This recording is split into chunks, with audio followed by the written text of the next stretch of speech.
Coach, we've talked to three guys. Have you slipped some type of potion into these guys to try to treat it like a regular game and it's not a rivalry game? Well, you talked to probably three guys that are kind of veterans of this team, and they understand, and we all understand the importance of the game and the rivalry game and all these things that are talked about and written about. You know, our focus has just been on winning a football game and controlling our own destiny for an opportunity to play another one. And so that's all we've talked about, and that's all we're concerning ourselves with.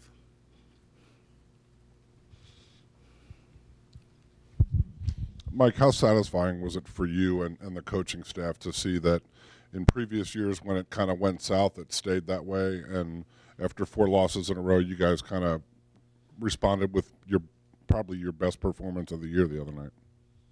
Yeah, you're always encouraged by the type of performance that we had, and particularly, you know, because we'd lost some games there in a row. You're encouraged by the type of production and the improvement that was made. You know, you always try to identify those things that can cause you issues, cause you concern, and we spent a considerable amount of time trying to correct those things. And it's a tribute to the coaches and the players for, you know, for keeping that buy-in approach that we had early on in the season, and then to play a good Miami team and see things come together all 3 phases was satisfying. So that's one game gone, and now, you know, we're on to the next one, looking for the same type of production and performance. Mike, how important is ending this losing streak to Virginia Tech and therefore getting to a bowl, just in terms of the direction, you know, the direction of the program, sort of saying, you know, obviously there's been improvements made, but to sort of put a stamp on the improvements that have been made within this program over the last year? Well, you know, it's always important to end your season, you know, on a winning note. It's important that you play the rival game. It's important that you compete in that and have an opportunity to win that game. It's important for us that this particular game also has an opportunity to play an additional game after that. It's important that the seniors that are going out, that they have an opportunity to play their last regular season game with their teammates to be successful. So there's a lot of things that are important to it outside of what's already been written and talked about. But again, it's important for us, as we talked about, in trying to become a better football team, that we again show the type of improvement that was shown last week. But that was last week, and this is this week. You know, who they played was last week, and this is this week. And the matters that will take care of itself on the football field this Friday night. Do you like that it's a Friday night game? You know, it could be Tuesday morning, whatever time they want to play. It's our job, my job, to make sure that the players are ready to play. And Hank, that's the time and that's the day that we're playing them. And so we made the necessary arrangements and practice scheduling, to help our players get ready for this Friday night. Coach, last year Tech ran a sort of like a trick play, a Sam Rogers fullback throw to Logan Thomas last year. Do you expect Virginia Tech, coming off a 0-point performance in regulation, to run some trick plays? I know they've used Bucky Hodges at Wildcat as well as their third-string quarterback Brandon Motley. Are you kind of expecting maybe some trickery from Virginia Tech this week? You expect everything. There's nothing that's off the table. You rely on the other 11 games that you played or games prior to that, the type of experience and the reads and the looks and all those things. So we can't be surprised, by anything. I know you try to practice that way to sneak up on teams, but we practice trick plays all the time ourselves. So the team that'll be able to recognize and execute it when it's happening is the one that'll be successful. Like, Virginia Tech's offense is coming off their worst performance. Your defense is coming off maybe its best performance of the season. On paper, it would seem like you guys have some edge going into that, but how do you kind of see that matchup, and how confident are you guys going into this game defensively? Coach Beamer is an excellent football coach. He's a guy that's won a lot of football games. After wins, after big losses, after big wins, whatever it is. So our challenge and focus is to play another game of a 3 or 4 quarter game with all 3 phases that are very competitive, highly competitive. There's emotions, there's all kind of things that are added to these type of games. You can't take the human the human nature element out of it. It's there. It's constant. It's written about. It's talked about. So now it's about performing, in the situations that are going to be presented, whether it's cold, whether it's hot, whatever the weather is, who's in the stands, it just doesn't matter. It just matters about what you do on the field and how each team responds to the other. And then that's the great thing about competition is you get a chance to play each other and see what happens at the end of the game.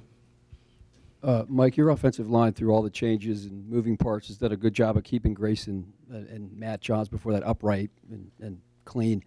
What's the challenge this week? Is this as big a challenge as you'll face? Tech's got like 42 sacks. They're known for bringing a lot of pressure. Obviously, you have to recognize the defense, their defense. They do a great job of scheming things, of not only the sacks, but getting the chance to hit the quarterback. So we have to be alert and aware to the different reads, the different looks that they've given. It's just one of those things. A football game is being played where, both sides want to protect the quarterback. And the goal is to get to the quarterback. So, and sometimes you can have the right kind of scheme. Sometimes it boils down to just a one-on-one matchup.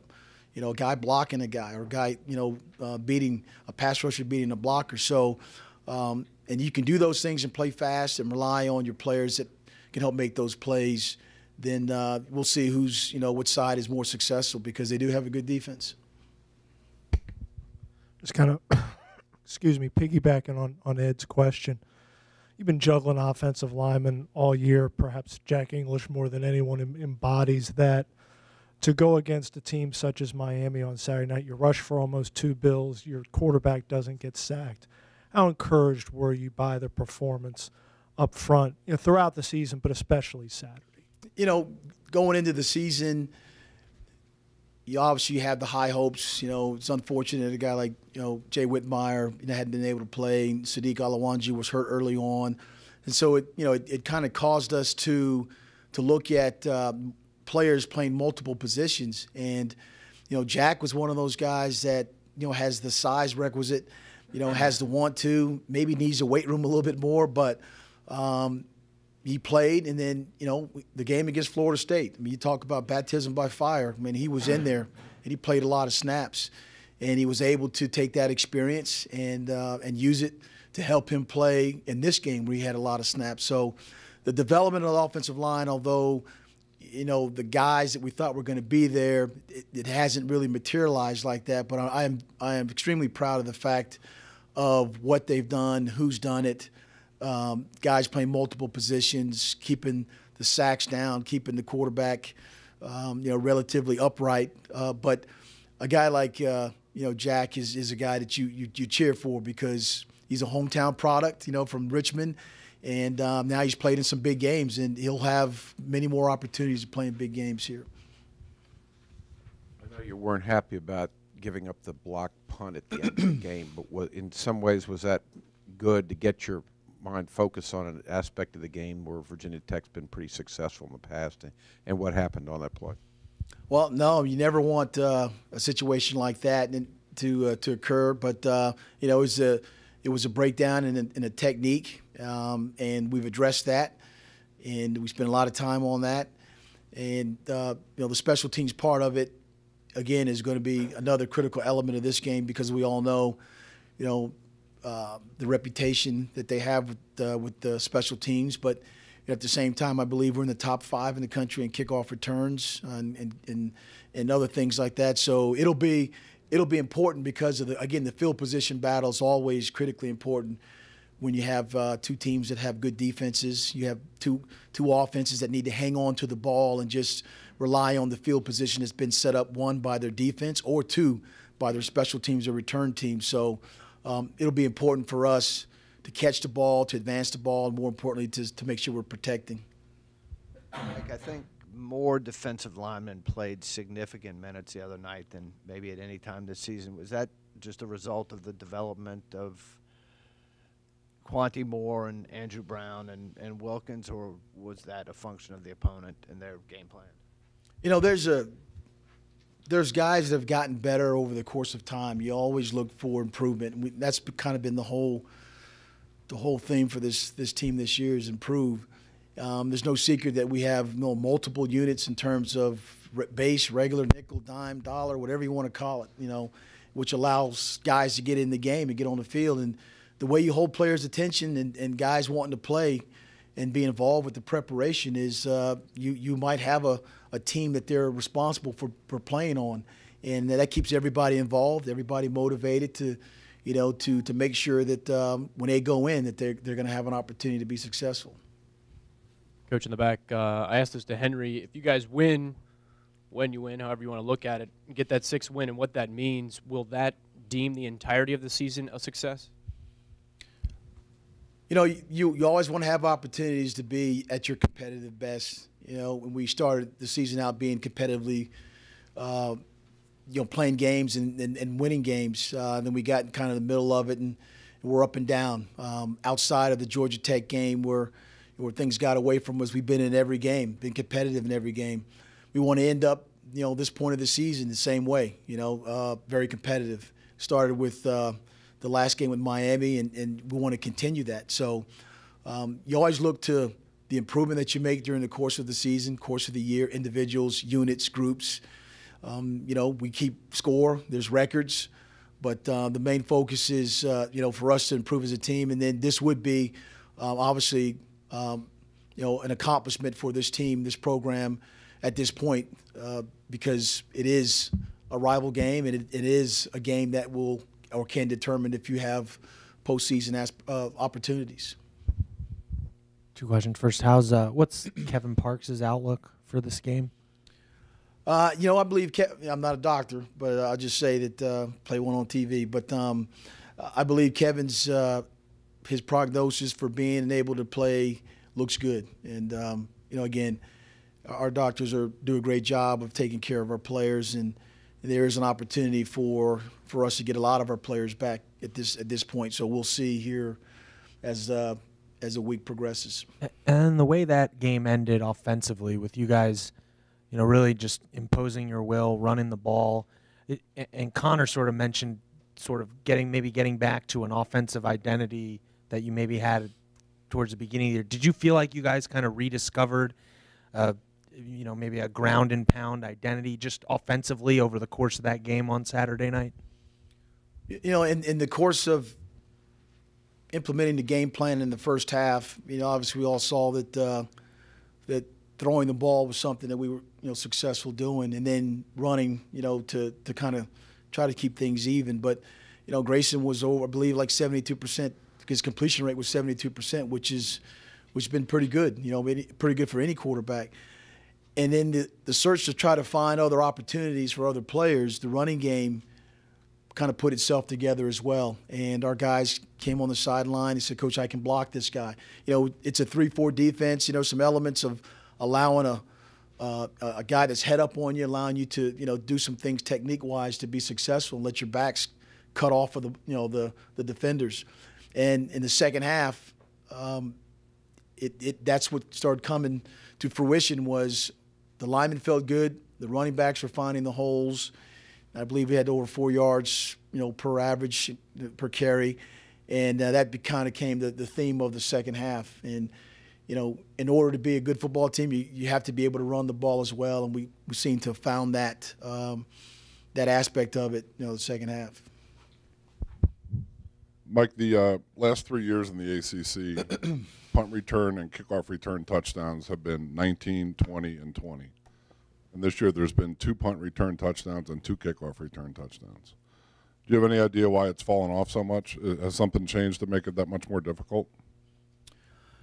No, not really, Hank. I know you've seen over the course of the years the formation of the punt teams now, as they call it, the shield punt, where everybody's spread out over the field. And basically, in the NFL, they have 2 guys outside that are the gunners. Now in college football, you see guys spread out like that. You have maybe 4, 5, 6, 7 gunners outside of the 3 guys that are the shield back there.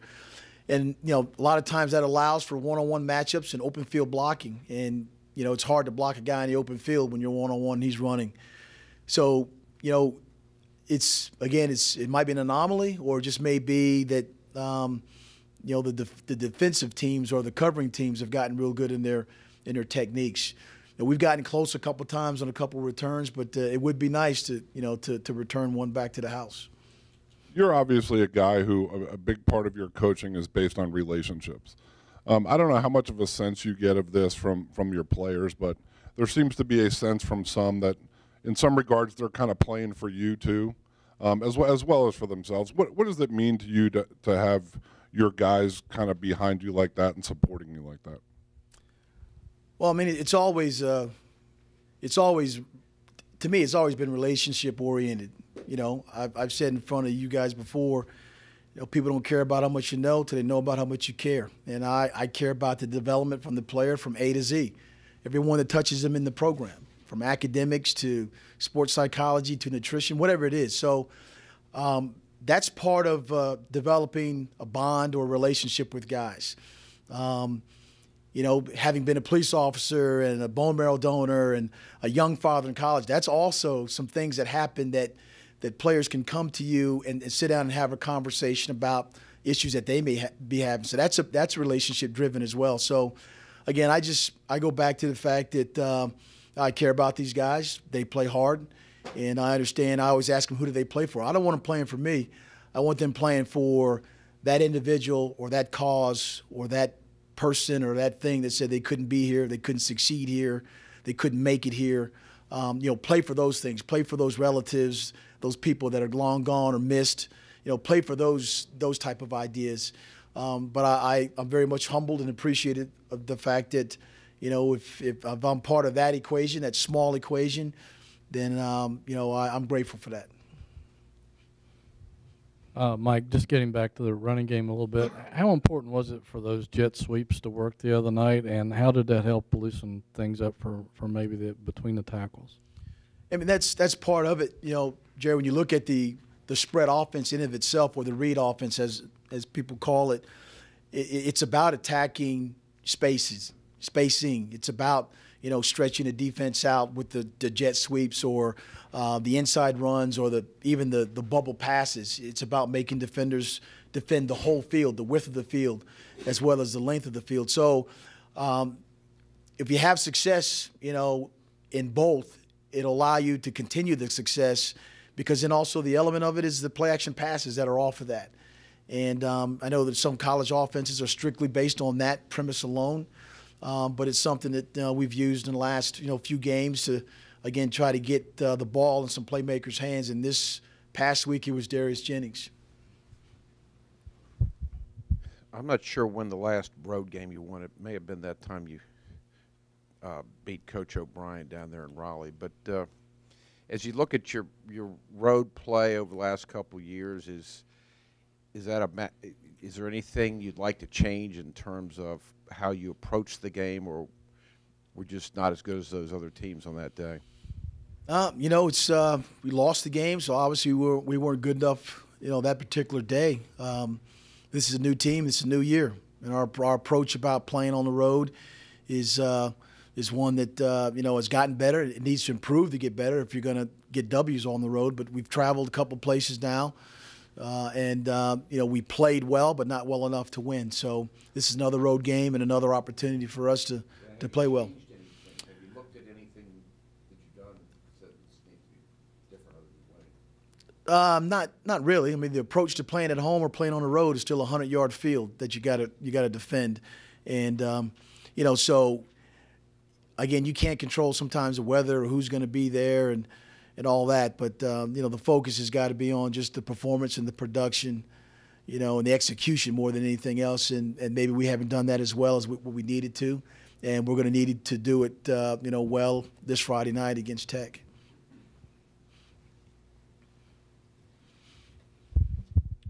When your predecessor was here, he talked about the team meeting the night before what could be the last game of the season and having guys stand up and say something and all that stuff. Do you kind of follow the same pattern? And, how do you expect the Friday night thing to be after a week, making believe that this is just another game? I've given, with so many guys playing in their last season, fourth or fifth year, I've given each guy an opportunity to do that throughout the whole season. So Friday night won't be any different than what they've been experiencing or doing, all the other other games. So, like I said, the part of it being their last regular season home game, the part of it being their last Saturday home game, those things were realized. And, the life of a football player is not very long. The shelf life is not very long, particularly when you have an injury. A guy like Tim Quilina, there's another offensive line, George Adioson, another offensive lineman that are no longer playing football. Their careers were cut short. And to really embrace the fact that, you're on a team, whether you're playing or not, that this school offers you an opportunity to get a degree and an opportunity to become an educated man. And for you not to, hinge your self-worth on you being a football player. So there's a lot of things that the guys share with each other. But more than anything else, it's about just the family and the camaraderie that they have their time here and to cherish it because, like I said, sometimes it doesn't last long for some young men. I don't know how much you get shielded from fans' emails or phone calls or stuff like that, but over the years, have you caught more grief over the Virginia Tech game than other games? And I know there's nothing funny about losing, but has there been a humorous thing that's happened along the way? I appreciate people that are passionate about, their schools, their alma maters, the scores, what happens, how you play. And that's part of the business, part of the profession. And, I'm a big guy. I can handle whatever's being said. I mean, that's all part of this profession. You sit in this seat. But I do know that every game, and particularly with this approach for this game, for this group of seniors, that we're 100% all in for the opportunity to win a football game. And, until you do that, then then you just keep having to try to, make sure that whatever you do, you're going to give yourself a chance to win. And that's been the focus, Jerry, is the coaches, the players, what we do, finishing strong, playing another four-quarter game, have all three elements, play strong, and go a second week of doing that and be consistent as we start building this program and moving forward. Your players are pretty adamant about being in a bubble and not letting outside noise get in. They talked about it after the game on Saturday, talked about it today. How have you been able to do that, and how do you do it particularly this week? Well, the job is to get the players ready, to get the coaches ready, to get the plan together, to understand they're also students, to understand there's a lot of social things that are going on around them. The plan is to talk about the things that are relevant, to what's going on and happening right now. That's my focus. My focus is 100% on this game, this week, on these players, and their opportunities. So it's relatively easy when you focus on those things, the people that are significantly important to you. With Thanksgiving coming up, your families become important to you as well, and you understand that it's a game that's about to get played, but also, that this week people are celebrating Thanksgiving. I have a lot to be thankful for, and everybody in this room should be thankful for a lot of things that have happened to them and for them. And so that's been the focus. That's always been my focus, is just take care of the here and right now. What do you guys do for Thanksgiving? We're going to have a Thanksgiving lunch with the team, and then we'll travel on the road. And we'll probably have a Thanksgiving dinner with my family, my daughter coming back from ODU on Wednesday, with all the trimmings, The lunch will be just kind of like, but Wednesday's meal will be nice.